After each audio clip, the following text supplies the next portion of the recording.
A huge welcome to Event Tech Live. Yesterday, you missed some fantastic sessions. They will be available on catch up at some point for you. Day one culminated in a discussion all about hats randomly. If you want to know what I'm talking about, you can follow the social media hashtag ETL21.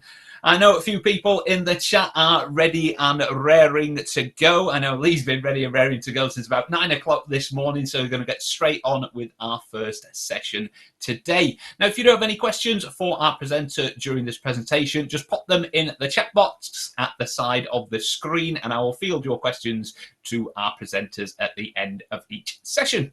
So session number one today is podcast style sessions for the on-the-go attendee. Are they going to work? Are they not? We are about to find out. So we're going to welcome our first presenter today. We have Ray Malcolm from BW Event Tech. Good morning, Ray. How are you? Good morning. Thank you for having me. Oh, pleasure. Excellent to see you. Looking forward to this. So take it away. The floor is yours. Thank you. Hi, everyone. My name is Ray Malcolm, and you're tuning into my session called Podcast Style Sessions for On-the-Go Attendees. Thank you for starting your day with me. I'll start by introducing myself a little bit and telling you a little bit about me, and then we'll jump right in. I am based in the US, so it is very early for me right now, but hoping to move to the UK next year and join all of you. I've been in the event tech industry for nearly 7 years. I've played a bunch of different roles as solutions architects and program managers, mostly on the events for big global tech companies and helping to produce their event technology from platforms to specific projects and custom experiences. But earlier this year, I joined a company called BW Event Tech as a solutions architect. We're made up of over 50 technology like architects, program managers, developers, and in addition to providing like best practices in the industry, we offer integrations, architecture, vendor management, end-to-end platform builds and configuration for different event technology implementations. We work with all size events and kind of have our own suite of developer APIs and engagement widgets that are tech agnostic, so you can plug and play them into almost any platform on the market. So we like to think of ourselves as technology agnostic. We'll work with anything, and yeah, that's what we do. But let's talk about industry best practices. So for the last 2 years, I've spent countless hours with various companies to produce their digital events during the global pandemic. I've had a front row seat to the data, registration numbers, attrition session views, you name it. I see the hours of work, strategy, effort kind of put in by these huge teams to deliver amazing content and experiences to their attendees. We do crisis planning for too much load on the system, load testing for the maximum possible attendance, speaker training, session views, you name it. You know what I'm talking about.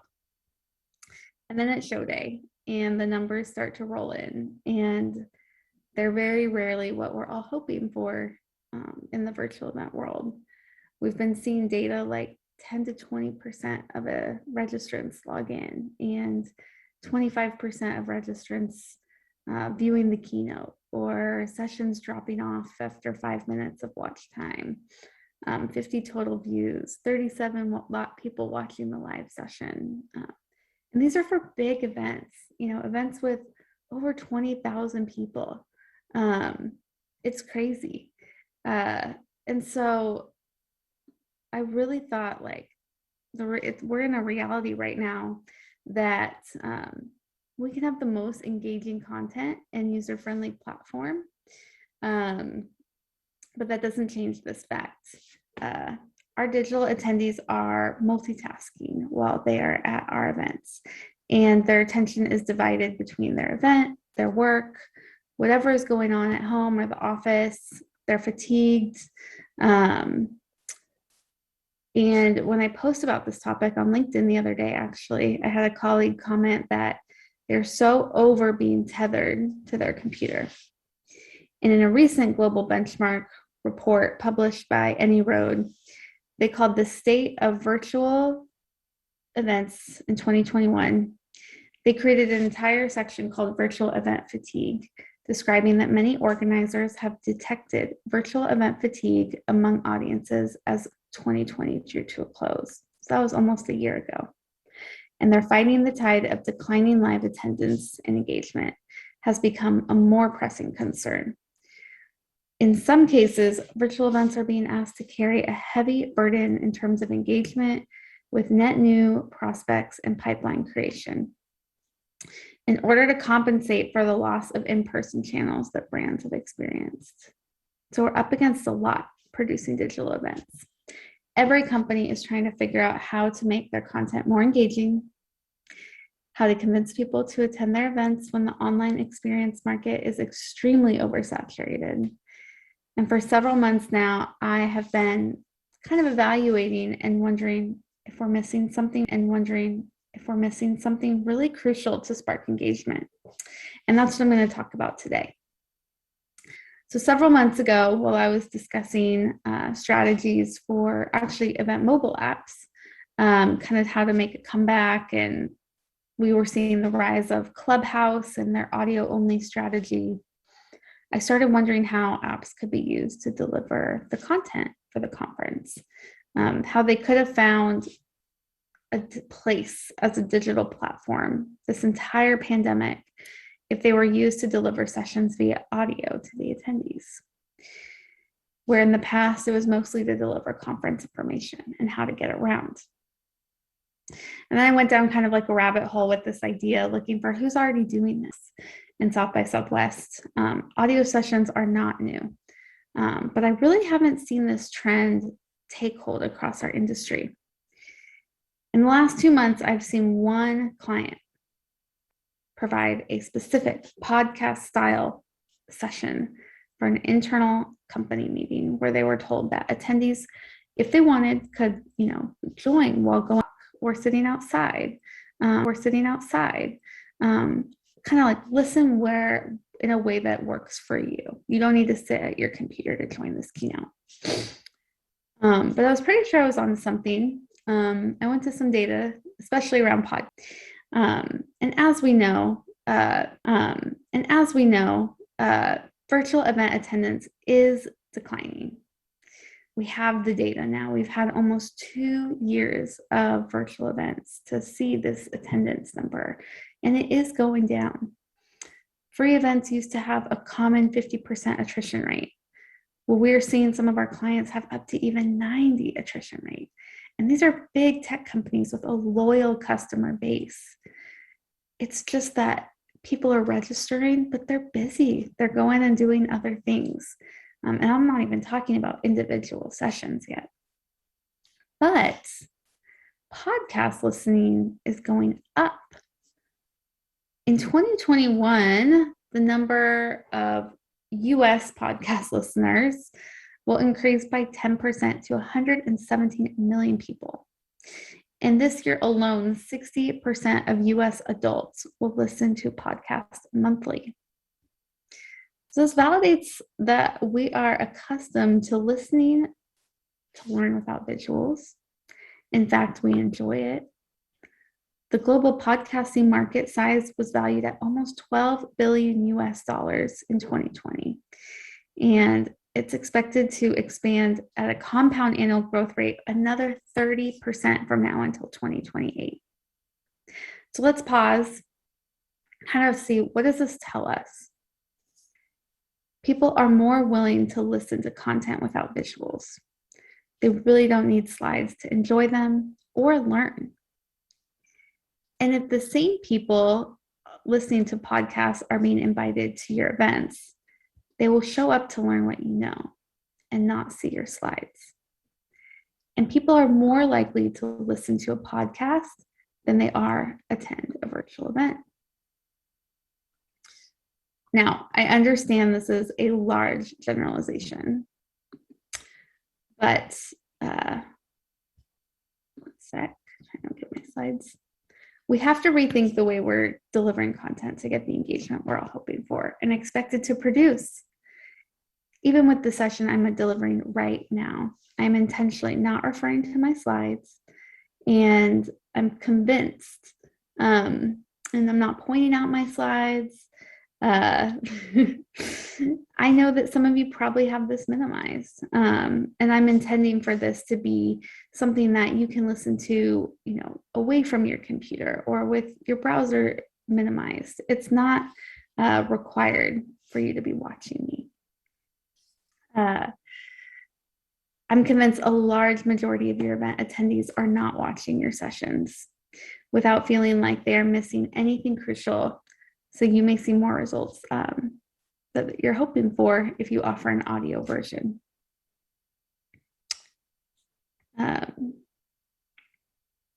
We have to figure out a way for attendees to listen to conference content from away from their computers, because offering an audio version, that just offers, that just fixes one part of this issue.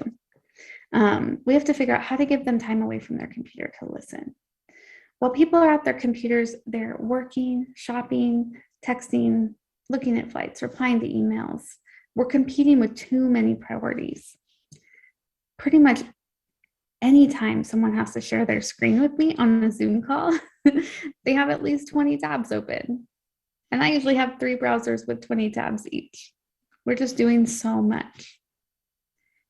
On a recent podcast stats article I read, almost 80% of people listen to podcasts while commuting, and 65% of podcasts are listened to on mobile devices. A surprising stat, though, to me, which was shocking, was that 66% of people surveyed in this report reported that they listen to podcasts more than they watch TV. And this didn't happen overnight. Listenership has been growing for years. So, colleagues, there is a market for this in conferences. It is time to pivot. It's time to stop relying on our slide decks and PowerPoint templates. It's time to open an entire new way to measure engagement. If you plan conferences or manage content, my challenge to you today is to ask your presenters to create an audio version of their session. Challenge them to write a script without needing visuals. In a time where we're trying to figure out how to be more inclusive, this is also a great way to produce exceptional content without having the best camera, the nicest home office, or the best design skills. There's also a large cost savings of production without needing to store all of these videos for however many months you have your content available. And so as we look into kind of how to host these sessions and what does it look like from a technology perspective and implementation perspective, your attendees, they're not watching your sessions, but they may listen to your sessions, because podcasts, educational ones, have been growing for years. I have to catch up on my slides. So let's talk a little bit about some different platforms that are available in the market right now. I'll briefly touch on 3 that I found, and we'll jump in. Hushka has been a monthly and they have monthly and yearly plans with features like automatic transcription, live broadcast to podcast, shareability, advertisements, and cloud recording and editing. A few highlights about Hushka: you can create playlists, which I thought was awesome for tech conferences or any conference, and you can put your events podcast behind access controls. They also seem to have a lot of developer APIs for integrations.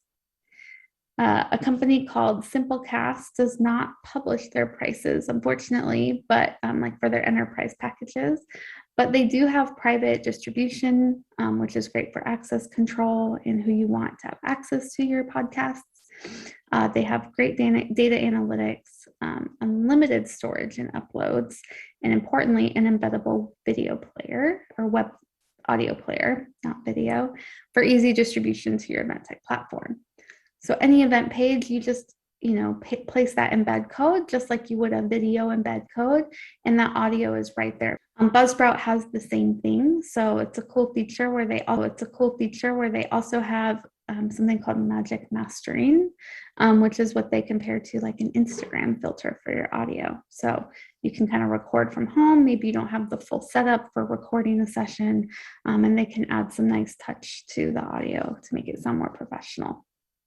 They also have transcription services and easily embeddable video players for your platforms with a custom image.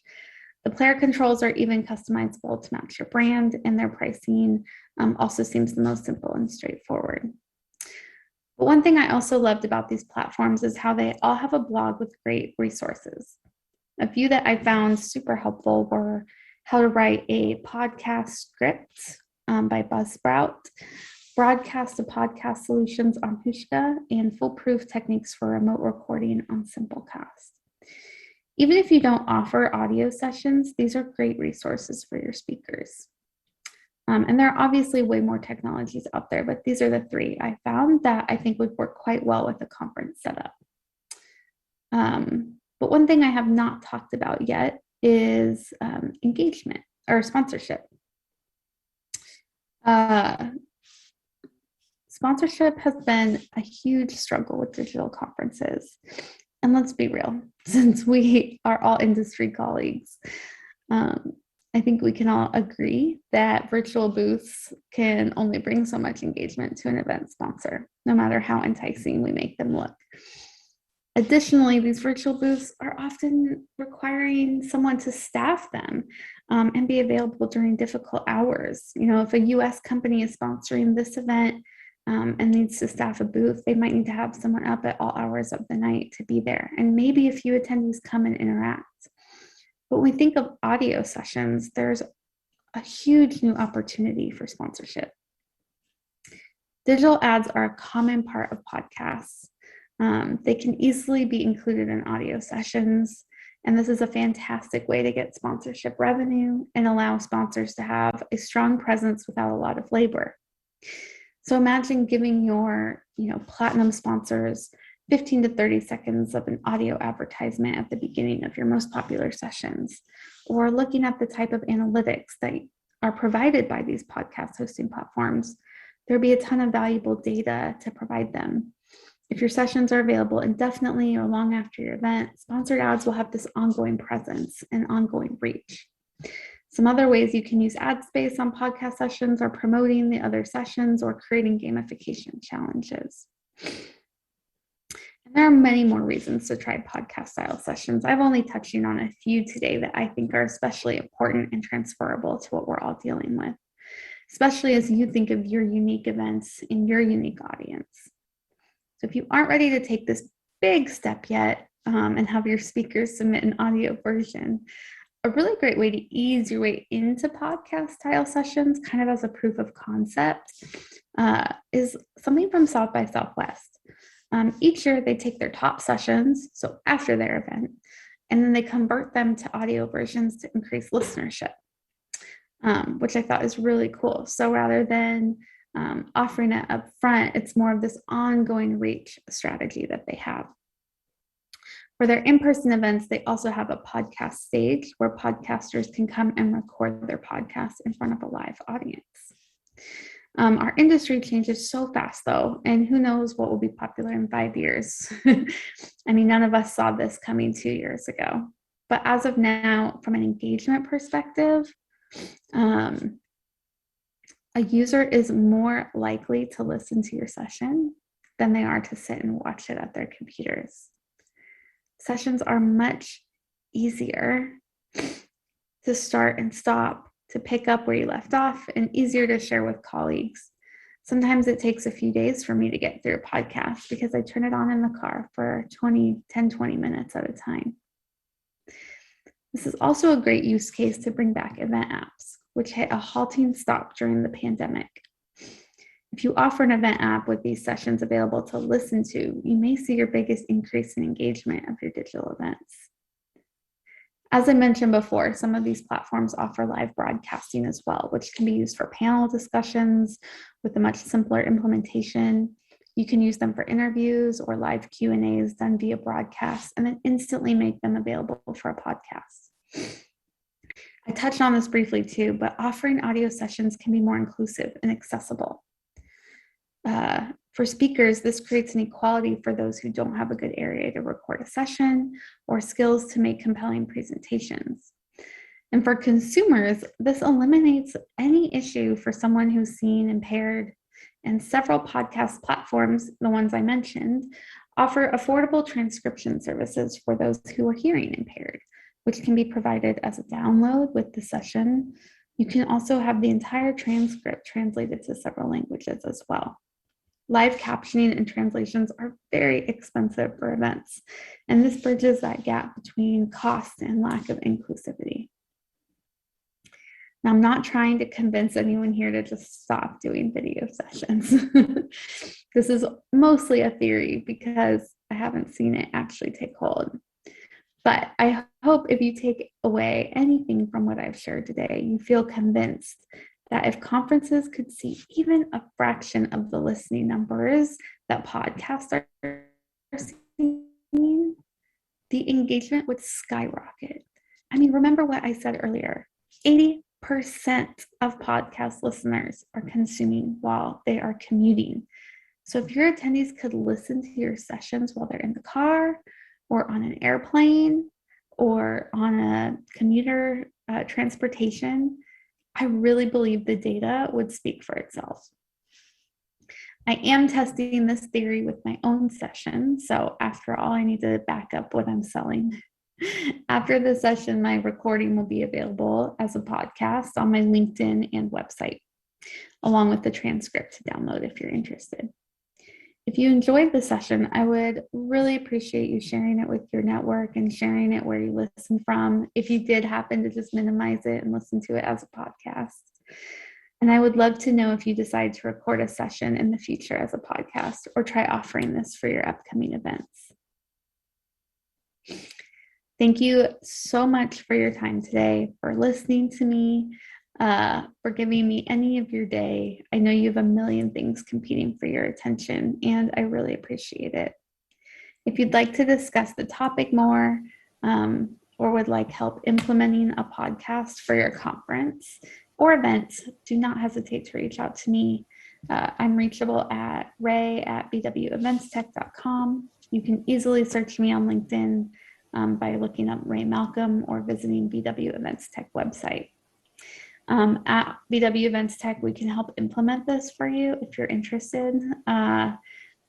Nothing that's like a crazy service of ours. I'm just super interested in the topic, and I would love to see the data come in of more events trying podcasts. We can help with your tech strategy and implement any area that you need. But I hope you get inspired to record your own podcast session and see the value that this can be to your events. Remember, people attend sessions to learn what the speaker knows, not see what the speaker has put together in a slide. So thank you so much for your time today, and I'll welcome back Simon. And if we do have time for questions, I'd love to answer them, but I'll see what you put in the chat. Ray, that was brilliant. Thank you so much for, like you say, getting up early to join us for Event Tech Live Day 2. Brilliant stuff in there, and some. We have got a couple of points in the chat. They have been testing out whether your theory works actually, because Abby is listening to this on a Bluetooth headset, so she can move around. So she is going to test it. She would like to know, though, she says, it strikes me that panels or fireside chats would be best for this sort of channel. How can we best train our speakers to be less reliant on slides in this medium? That's such a good question. I mean, the data of podcasts should tell us a lot. I mean, the Joe Rogan Experience is worth $30 million US. It's the most popular podcast in the world. And those are 3-hour interviews of him just talking to someone that we don't get to see anything. So a lot of podcasts are interviews or discussions or panels. From a slides perspective, I think it's rethinking the way that we learn and educate, and realizing we can still have supporting documents such as a script, but those don't have to be required to actually communicate the information. So I think it's training our speakers to, not put nothing together, but come up with a script for how they can explain and teach the information. And it might not work for every single session out there, but find the right type of content coming in where you think this could be great for someone who just wants to listen. Absolutely brilliant, and I really think you made an excellent point there, that people don't come to see your slides; they come to hear you actually say, deliver your knowledge, deliver that content. I know there's been a lot of people doing death by PowerPoint online, sadly, which is probably caused a lot of the decline in attendance at virtual events. So yeah, I definitely think everything you said today has been very useful. Say a lot of people. Great insight, thank you. Great tips there from the chat. So again, it's gone down really well. So I think that is all we have got time for this morning with you, Ray. Again, thank you very much for joining us at an unsociable hour at your end. It really is very much appreciated. And as I say, hopefully, if anybody wants to get in contact with Ray, she's very keen to hear from you. So that is fantastic. Thank you very much for joining us, Ray. Bye, thank you. Cool, take care. So there we go. That was our first session of day 2. Nice way to kick off the day. Again, lots of valuable content in there. We're going to take a short break now. Our next presentation, Entering the Age of Digital Events, brought to you by Events Case, is going to be at 10:45. So go and get a brew if you need one. We'll see you back here at 10:45.